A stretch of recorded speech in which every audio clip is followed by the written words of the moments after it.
everyone, welcome to my channel. I hope everyone is having a wonderful day. Before starting the video, please go ahead and hit the subscribe button and give this video a like up. The latest General Hospital recap reveals that Britt Westbourne faced a tough reality when she was forced to accept a demotion at GH, while Giovanni Gio Palmieri and Dante Falconeri finally found a reason to bond. Let's dive into all the details from Port Charles. At General Hospital, Britt quickly grew frustrated with Elizabeth Baldwin, who kept her waiting. To Britt's surprise, she learned that Elizabeth had been promoted to head nurse, which certainly didn't sit well with her. As if that wasn't enough, Lucas Jones wasn't thrilled when he realized he had to examine Britt, but he put his complaints aside and did his job.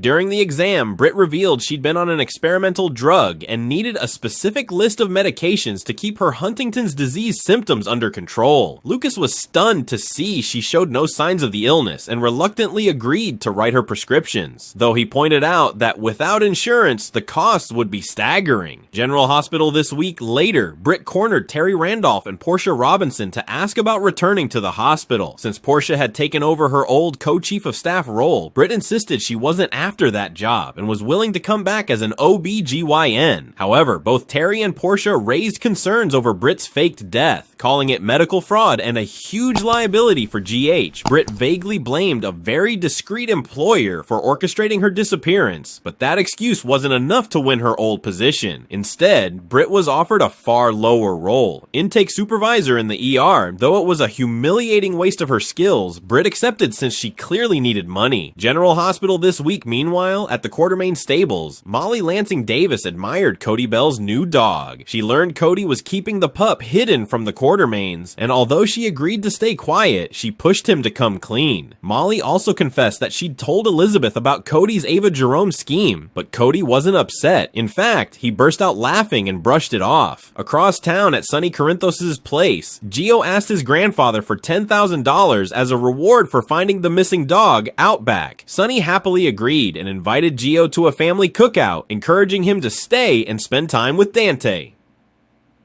Gio was hesitant at first, but Donna Corinthos and Christina Corinthos Davis helped break the ice. Dante eventually found some common ground with Gio as they bonded over the search for Outback. General Hospital this week elsewhere, Lulu Spencer updated Charlotte Cassadine with shocking news. She might finally get to see Valentine Cassadine in person at Steinmauer Prison thanks to a deal Jack Brennan was working on. Charlotte was stunned since she'd only ever been able to write letters. Lulu promised to be by her side if she agreed to the visit. Rocco Falconeri, still upset about Outback going missing, blamed himself, but Lulu reassured him and joined the kids in continuing the search. Back at the Quartermain mansion, tragedy struck. Jason Morgan confirmed to Tracy Quartermain that Monica had passed away. Jason called 911 and the paramedics confirmed her death, respecting her DNR wishes. The sheriff also came to offer condolences, recognizing Monica's importance to the community. After arrangements began for her body, Jason shared an emotional moment with Tracy, admitting he wished he remembered Monica raising him. Tracy comforted him with heartfelt stories Monica had shared about Jason's childhood, leading to a tearful embrace as they grieved together. Spoilers suggest Monica's upcoming funeral will be a major event in Port Charles, so stay tuned as the community comes together to honor her memory.